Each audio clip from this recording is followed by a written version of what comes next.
from FBE, so they've been exactly where you've been.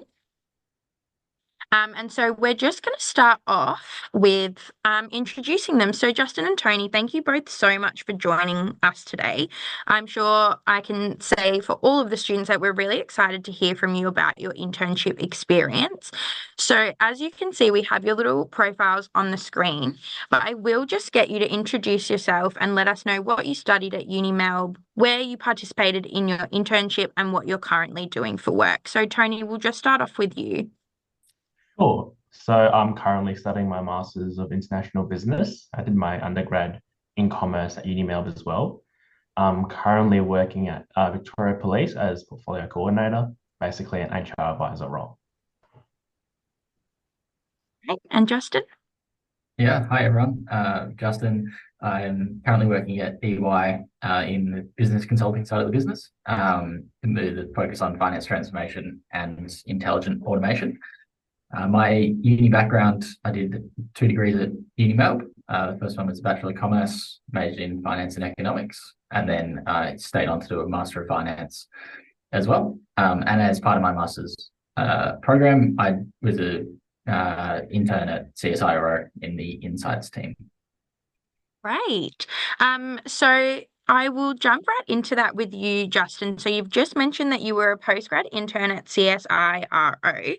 How did you source your internship? Was it through the university or was it through your personal networks?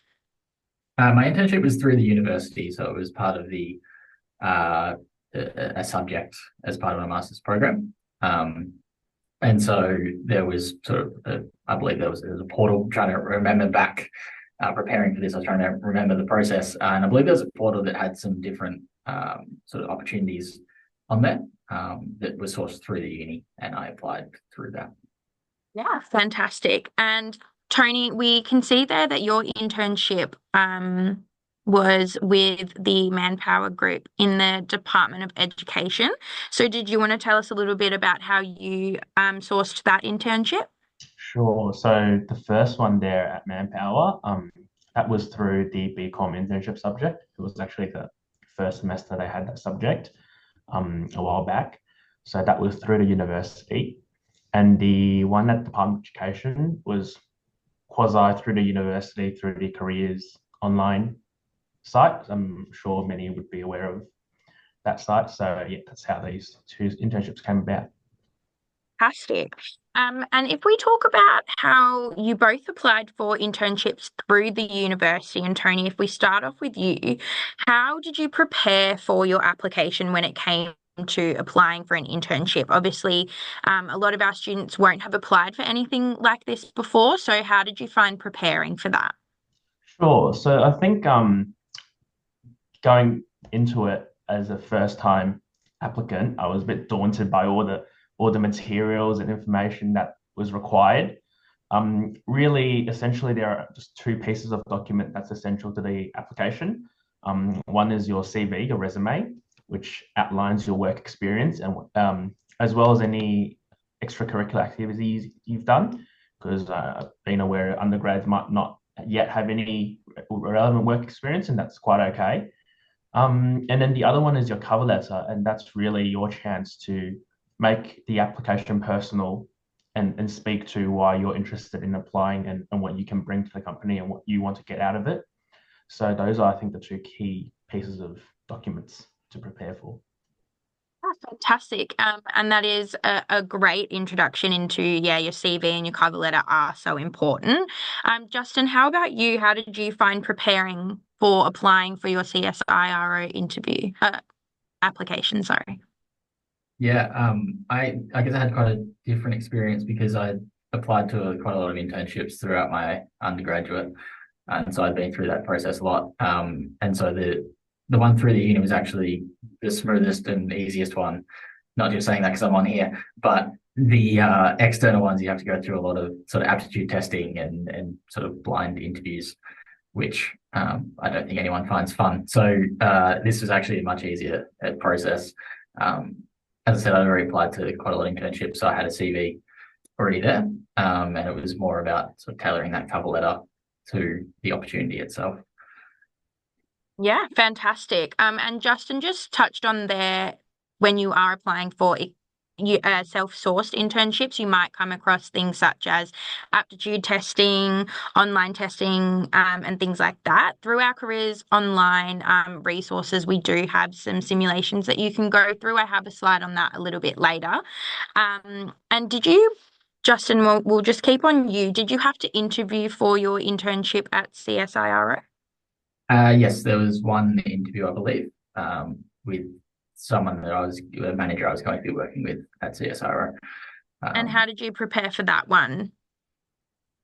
Yeah, I guess I was just sort of become intimately aware of what's on your CV, knowing the experience and being able to talk through some of those stories.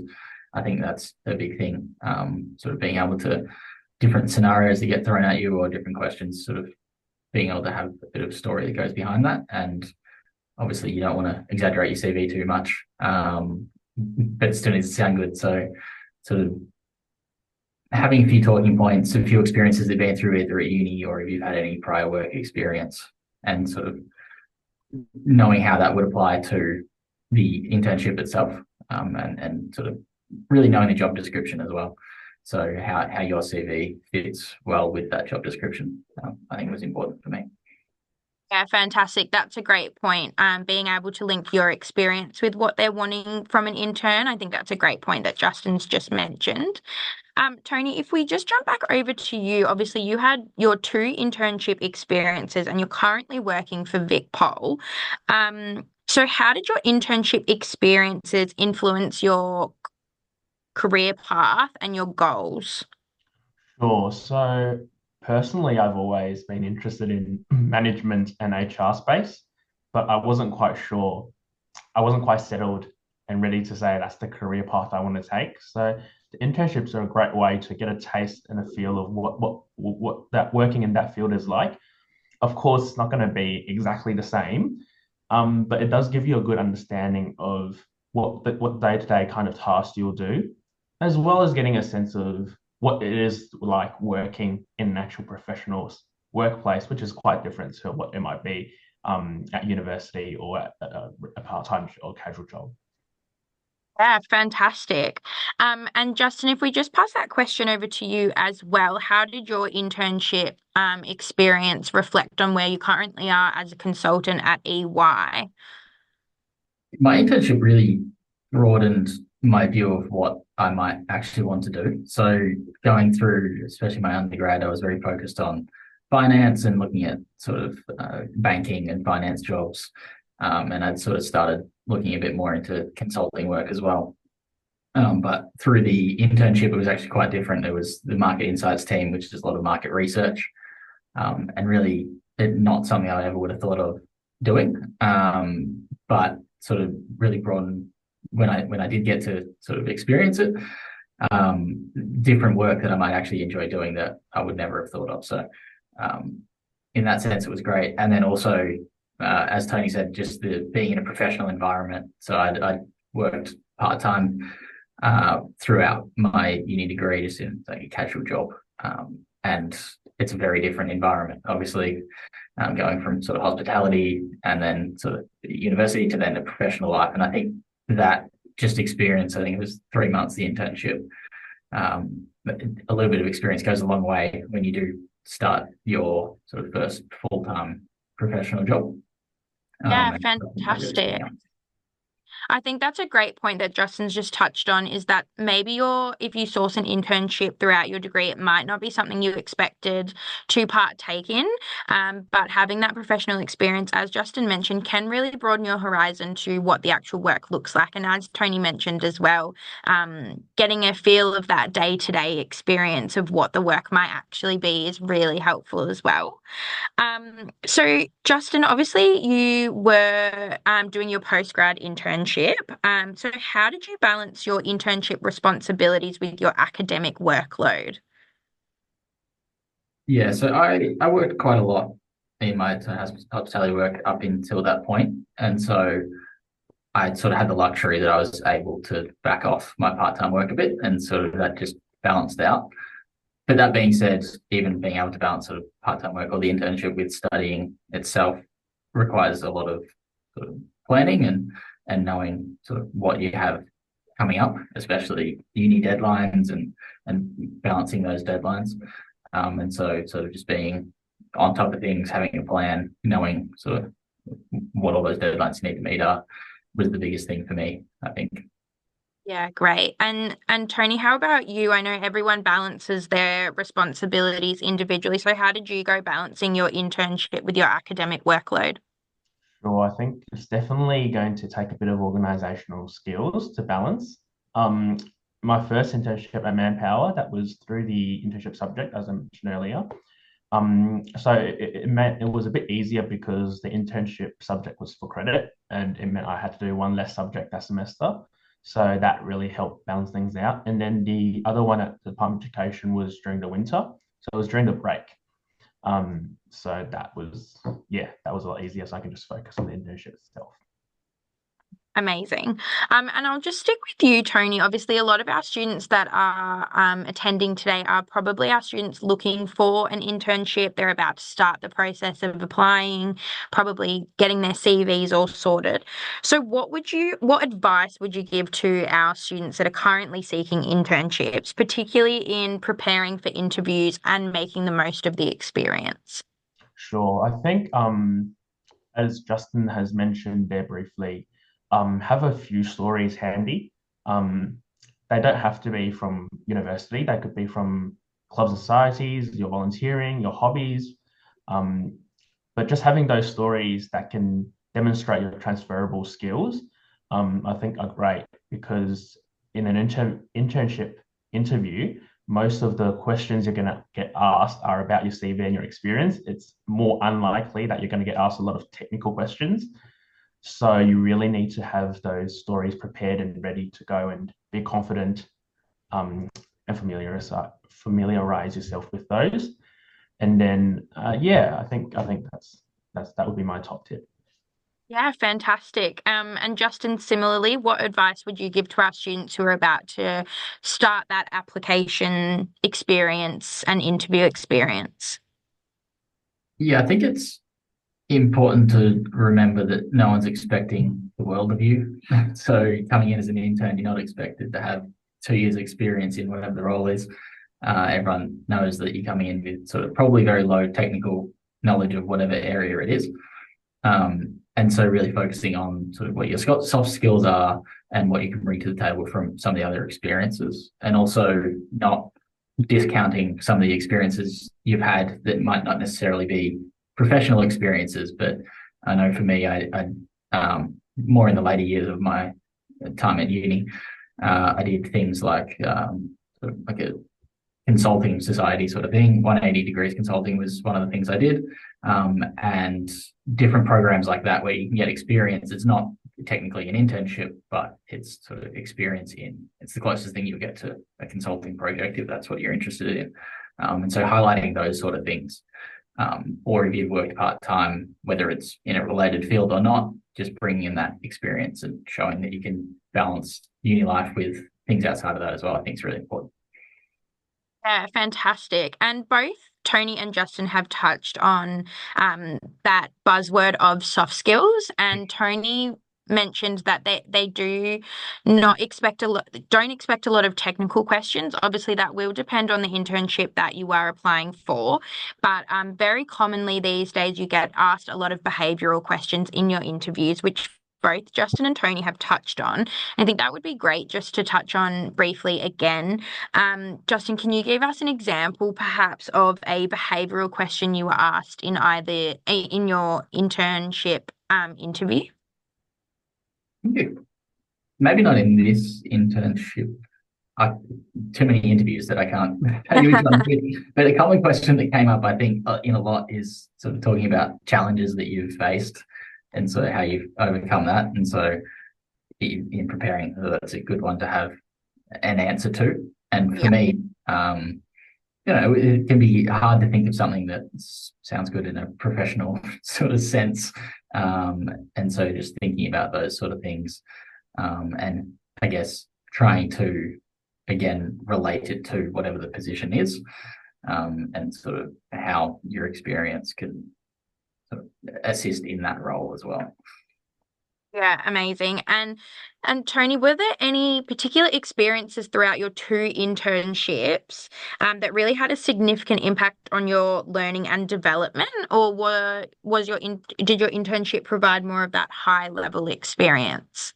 Actually, I was quite fortunate in that both my internships taught me skills I still use today. So in the first internship there, it was a lot of Excel because I work in the consulting leg of Manpower. So it was Excel day and night, but it's very useful. A lot of the formulas like VLOOKUPs and stuff that they're very transferable throughout your work. And then at the Department of Education, I was I was able to learn a lot of soft skills. It was a bit more technical in terms of it was more related to my HR work.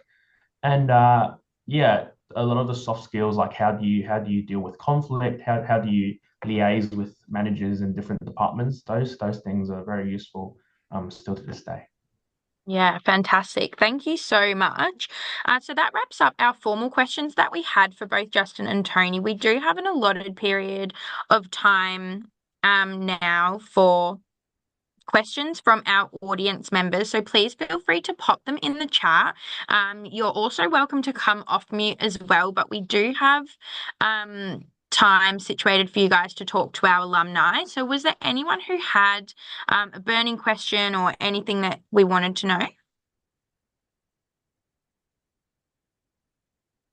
We'll just keep an eye on the chat.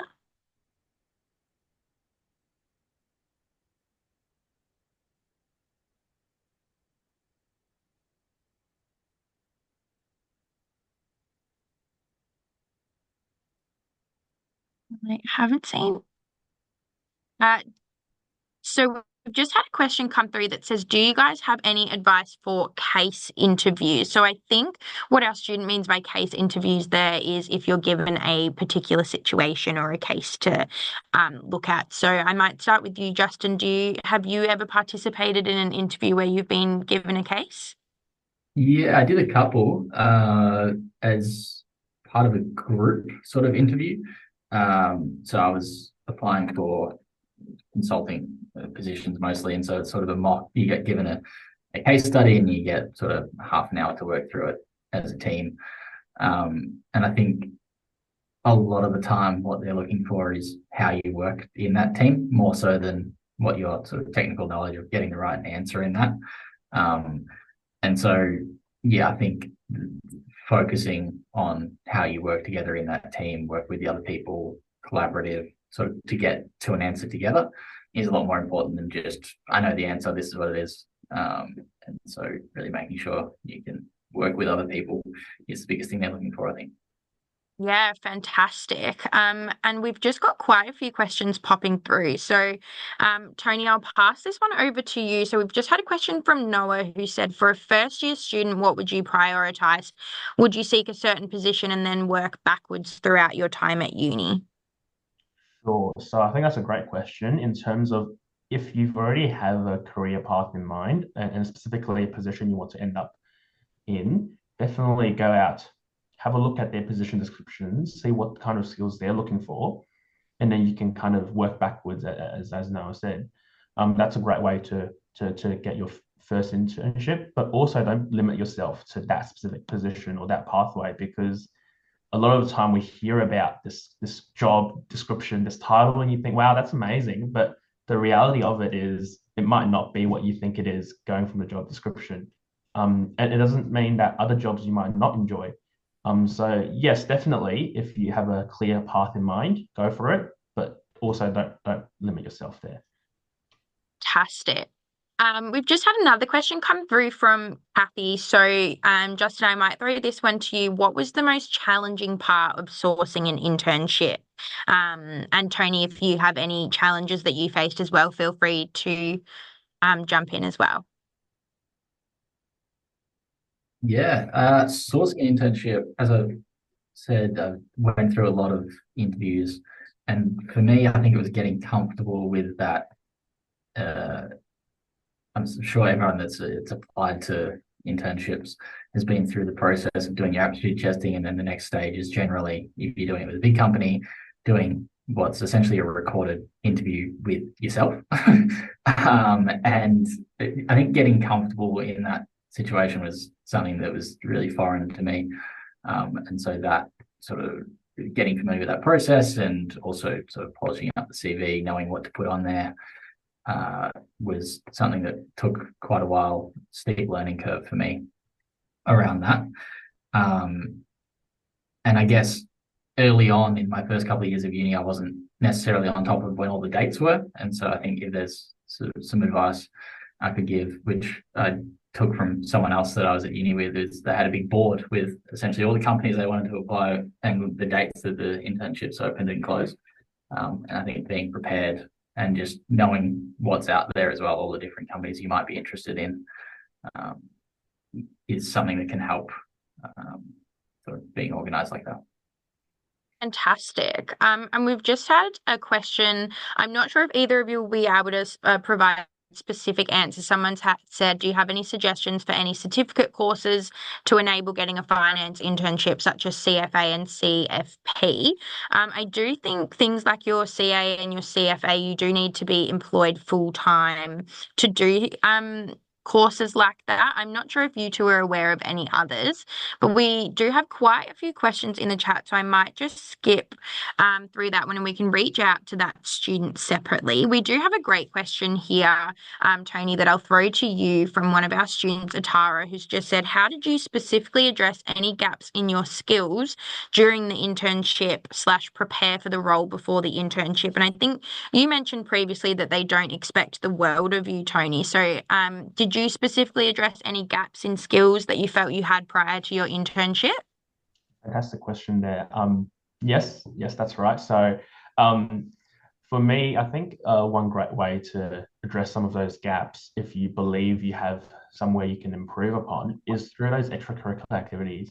So for me, I don't have the best WAM in the world. So you have to stand out somehow. It doesn't have to be a WAM. That's a great way to stand out, but that's not the only way. So other things you can do is like competitions. So case comps, startup comps, any clubs and societies, any volunteering or any part-time jobs you currently have. It's just looking for those ways to demonstrate your soft skills and show that you have the transferable skills that you can bring to the table. Because they don't really expect you to have a whole heap of technical skills, obviously, depending on the exact internship you're applying for. Yeah, fantastic. And I think Tony just touched on a couple of other questions that have popped up in the chat, which is how important is WAM and things like that. So as Tony mentioned, your WAM and your study skills are not the be all end all. We've talked a lot today about your soft skills and how they will help for an internship as well. We also had a question about sourcing an internship through your personal network. So I know both of you said that your internships were sourced through the university, but Justin, did you have any networking advice for some of our students who might be sourcing internships through their personal networks?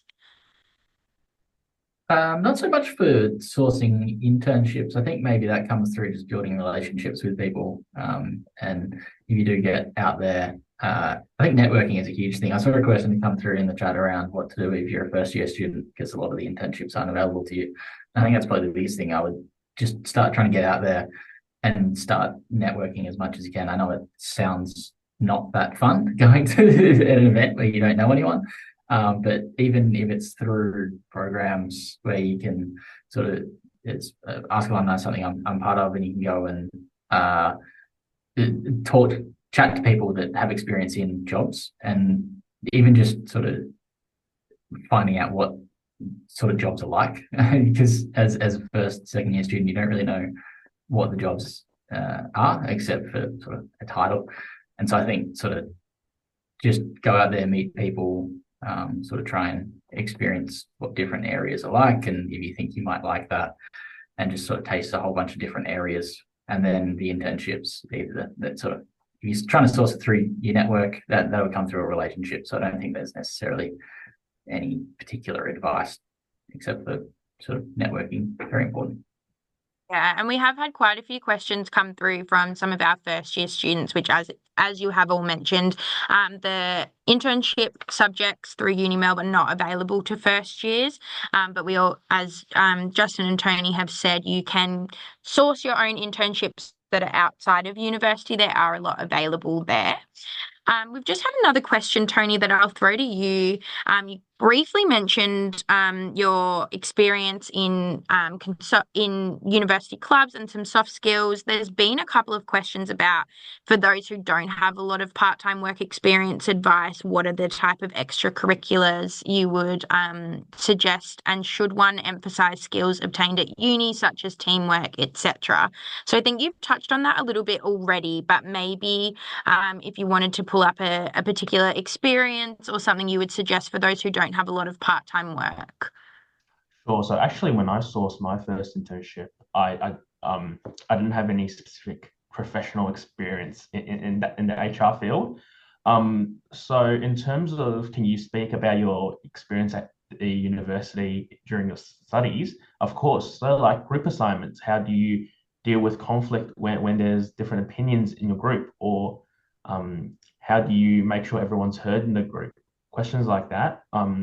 Or case comps, how did you approach the case? How did you break down the case and come up with a solution and then presenting it? So I think you really want to have specific stories you're ready to tell, but it really doesn't matter where those stories are from, whether it's from your clubs and societies, whether it's from your competition, or even just doing your subject through group assignments. So yeah, definitely able to speak about your experience at the university, but it really doesn't matter exactly where those stories come from. Yeah, fantastic. And I will just touch on, we have had a few questions from our international students about applying for an internship.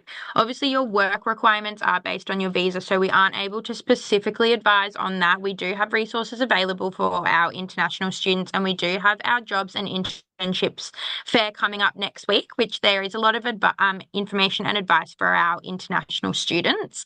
So just mindful that we have 1 minute left within our presentation, and I would like to take the chance to thank our lovely alumni who have participated today.